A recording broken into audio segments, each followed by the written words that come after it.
Oh, that's better. A nice cosy cup of tea. Oh, hello. My name's Jonas. I'm trying to get nice and cosy for tonight's story, so I thought a warm mug of tea would help. Are you nice and cosy and ready for bed? It's a bit cold in tonight's bedtime story, so I'm glad we're wrapped up warm indoors. This story is by Debi Gliori, and it's called Mr. Bear to the Rescue. It was a wild and windy night in the forest. The kind of night where the best place to be was indoors, snug and warm, with the windows and the doors tightly shut to keep the weather out. Mr. Bear was tucked up in bed listening to the wind howling outside. "Did you hear that?" said Mrs. Bear. "It sounded like someone calling help." "It's just the wind, dear," said Mr. Bear. "Help," said a small voice. "There," said Mrs. Bear. "I did hear someone. Go and see who it is, dear." Mr. Bear went downstairs and opened the front door. "Please, help," said a very small voice from somewhere around Mr. Bear's ankles. And there, clinging onto the doorstep, was Mr. Rabbit Bun. "Our warren has collapsed," he wailed. "The Hoot Tooty's nest has blown away, the Buzz's hive is ruined, and we can't find baby Flora anywhere." And then Mr. Rabbit Bun vanished off into the night. "Help is on its way," said Mr. Bear, grabbing tools and a honey sandwich just in case. "Do be careful, dear," called Mrs. Bear. "Don't worry," said Mr. Bear as he blew down the garden. "I'll be fine." It was a long way to the Rabbit Bun's house. Mr. Bear tripped and stumbled over fallen branches, and several times his lantern nearly blew out. "Ah!" shrieked Mr. Bear as a tangle of feathers and claws blew into his face. "Eek!" squawked Mr. Hoot-to-It. "Oh, it's you!" they both cried in unison. I can't see your house anywhere," said Mr. Bear, peering into the darkness. "You're standing in it," said Mr. Hoot-to-It sadly. And there lay the remains of the tree that the Hoot-to-Its had shared with the Buzzes and the Rabbit Buns.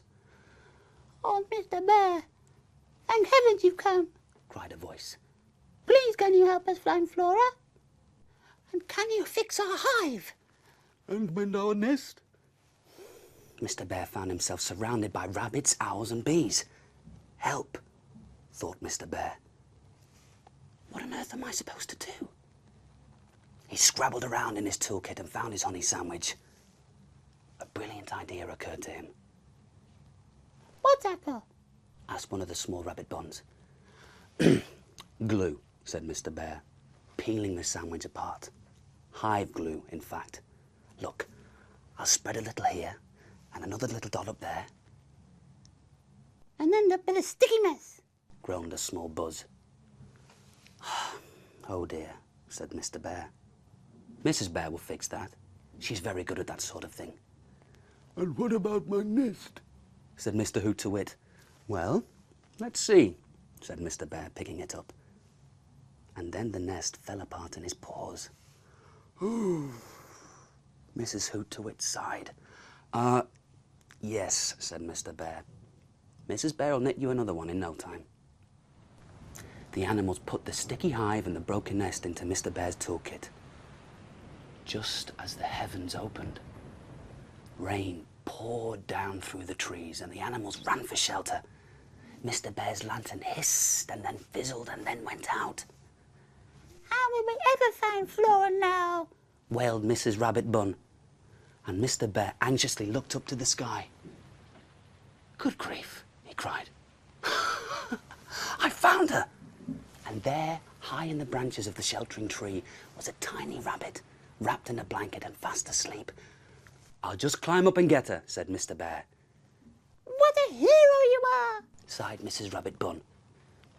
But Mr. Bear did not feel heroic as he inched up the slippery tree which creaked and groaned with every move. At last he disentangled the blanket, cradled Flora in his arms and "Ah!" yelled Mr. Bear. "Whee!" said Flora, waking up. "Gosh, what a good idea," said Mr. Rabbit Bun, as Flora's blanket fanned out into a perfect parachute, and Mr. Bear and the bunny floated safely down to the ground. "What a brilliant Mr. Bear," said Mrs. Rabbit Bun, hugging Mr. Bear's knees. Mr. Bear relit his lantern and loaded all his friends into his toolkit. "Hold tight," he said. "I'm taking you home." Back through the storm they went till they reached the top of the hill and could see Mr. Bear's house in the distance with the lights on. "Not far now," he said. "We're nearly there." Mrs. Bear had been busy organising beds for everyone, and much later, when a hot nettle soup had warmed every tummy, large and small, the bear house filled with snores. And then Mr. Bear sank into a chair with a groan, and Baby Bear clambered onto his tummy. "What a brilliant Mr. Bear your daddy is," said Mrs. Bear. "So good at fixing things." Mr. Bear gave a huge yawn. "In fact," continued Mrs. Bear, "I have some more things for that daddy to fix. There's the squeaky bathroom door, the blocked sink, and the smoky chimney." Mr. Bear gave a loud snore. "But they can all wait until tomorrow," said Mrs. Bear. "Even brilliant Mr. Bears need a bit of rescuing at times," she said, tucking a blanket round Mr. Bear and the baby and heading upstairs to bed. And that story was called Mr. Bear to the Rescue. I like the idea of Arnie's sandwich. Be just right with my mug of tea. In fact, I think I'll just go and find one while you go off to bed. And I'll see you soon for another story. Good night.